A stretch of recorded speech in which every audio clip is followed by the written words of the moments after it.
If you watched the video of a giant steel rocket breaking the sound barrier and then exploding, you would not think that things went as they should have. What happened during this test flight? What did we learn from it? When will be the next time we see a big rocket go boom? And most importantly, was this test launch a success, or were millions of dollars burned like it was soaked in gasoline? These 4 and a few more questions will be answered before the end of this video. If you end up finding this video interesting, be sure to click the subscribe button and the bell icon right next to it to make sure you'll be the first to see our videos in the future. Now fasten your seatbelt, pay attention, and try to count how many pop culture references we can fit in a single SpaceX video. Spoiler alert, not many. First, success. What is success? For some, success is achieving that goal you've been working on for years or even decades. For others, success might be generating enough willpower not to eat that last donut just before going to bed. On this spectrum, the best definition we could find was the words of one Winston Churchill, who said that success is going from failure to failure without losing enthusiasm. If we use this definition, then the launch of SpaceX's Starship on April 20th was a success. That's because if Elon Musk is known for one thing, it's his enthusiasm. Case in point. This test launch was exactly that. A test launch. While it would have been amazing if the Starship safely landed back on Earth, its explosion was also a way for SpaceX to collect data. That data was already collected and is now being examined. Now the main point of investigation is to find out what caused the rocket to steer off the course. Then the next launch will hopefully be safe from the same problems. That's as simple as that. What is not simple is to figure out what happened exactly. For that, we can use the available data that we have.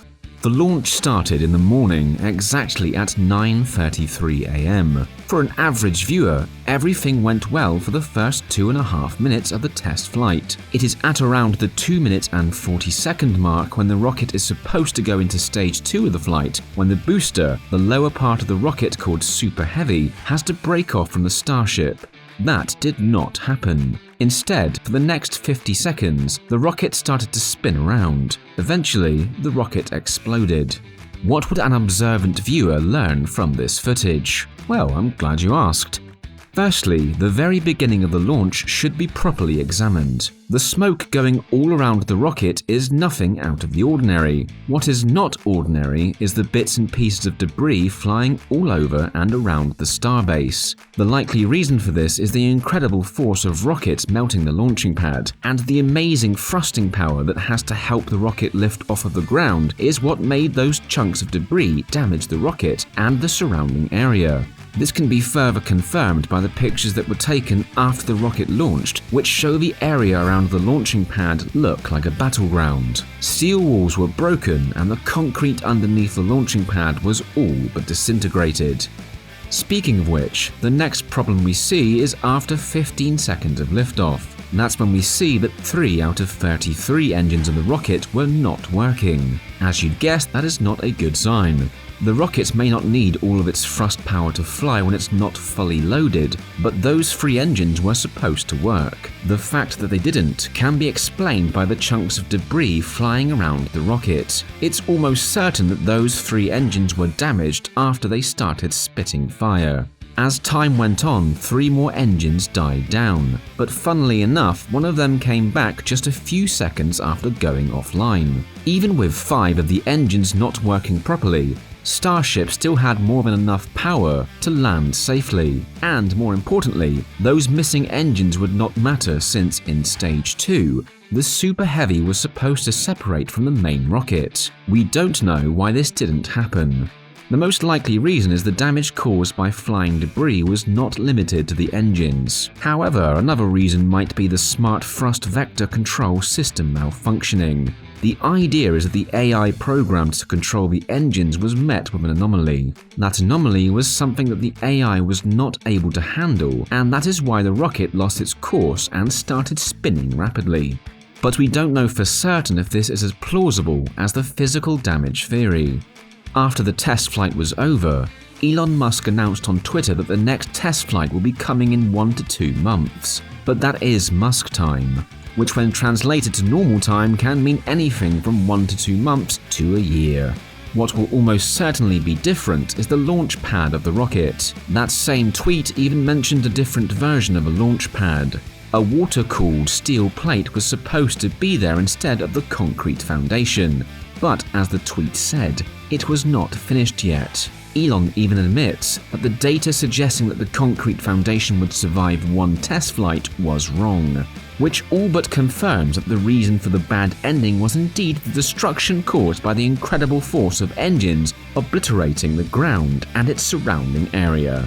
Whenever the next test flight may be, we know for a fact that it will not come until the FAA, or the Federal Aviation Administration, finishes its investigation into it. This is due to the damage caused miles away from the SpaceX base. While nobody was injured and the most damage reported was broken windows and minor infrastructure damage, a thorough examination is still necessary so that this type of error does not repeat in the future. Considering how efficient the federal government is, this could delay the next test launch further than we'd like. And on top of that, if the investigation finds sufficient evidence, SpaceX could even be sued for this mistake. If we choose to ignore that possibility, the next thing we can ask is what it takes to do another Starship flight test. Well, we will need another Starship and a super heavy booster. We don't know how many of those SpaceX has ready for use. At the very least, it will take a couple of weeks to prepare a new rocket. And even if the rocket was already built and ready to take to the starbase, just transporting the massive rocket will take days. Remember, this Starship, the one that exploded, is huge, 120 meters long and 9 meters in diameter. For a better perspective, that's roughly 26 Tesla Model 3s stacked on top of each other. And here is the Starship compared to the largest pyramid of Giza. Isn't it funny how it looks like the exact same size? It's almost like it's meant to fit in there or something, but I digress. Depending on who you ask, just one Starship costs somewhere around $20 to $30 million to build. That includes both the rocket and the super heavy booster. Add however more $1 million it will take to repair the launching pad and add the new steel plate and water cooling to the foundations. Interestingly, the cost of fuel for one launch of Starship is around $900,000. We know that for a fact. So, for every test flight that ends as the latest did, SpaceX could be losing anywhere from around $40 to $60 million. You'd think that's a lot of money, and you'd be right. However, without making sure that Starship won't explode every time it is launched into space, we can't put people in them. That cost will quickly come down with every subsequent reuse of the Starship. That is the biggest strength of this project. If we assume that the first few Starships are as effective as Falcon 9 rocket, then they will be reused at least 10 times. This means that each launch will cost 10 times less than just one launch from start to finish. Ideally, Starship will be so sophisticated that it can be used hundreds of times, and by then, the cost per launch will come down to just $1 to $2 million. This is exactly what Elon Musk and SpaceX are aiming for.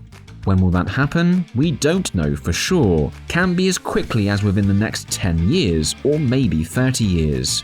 What we know for sure is that without the flight tests just like the one done on April 20th, none of that will be possible. Without failing dozens of times and making sure that each and every aspect of the rocket is perfect, we can't even dream of going to Mars, which is SpaceX's main mission. This is not the first, nor will it be the last time Elon Musk's rocket exploded during test flights, but that is exactly what success is. Walking from failure to failure without any loss of enthusiasm. Thank you for watching this video. We will continue to talk about SpaceX and many other important subjects in the cosmic exploration of the 21st century. So if I were you, I'd make sure I didn't miss any of our videos by subscribing and liking this video. We will meet at the next level, and until then, have a nice day.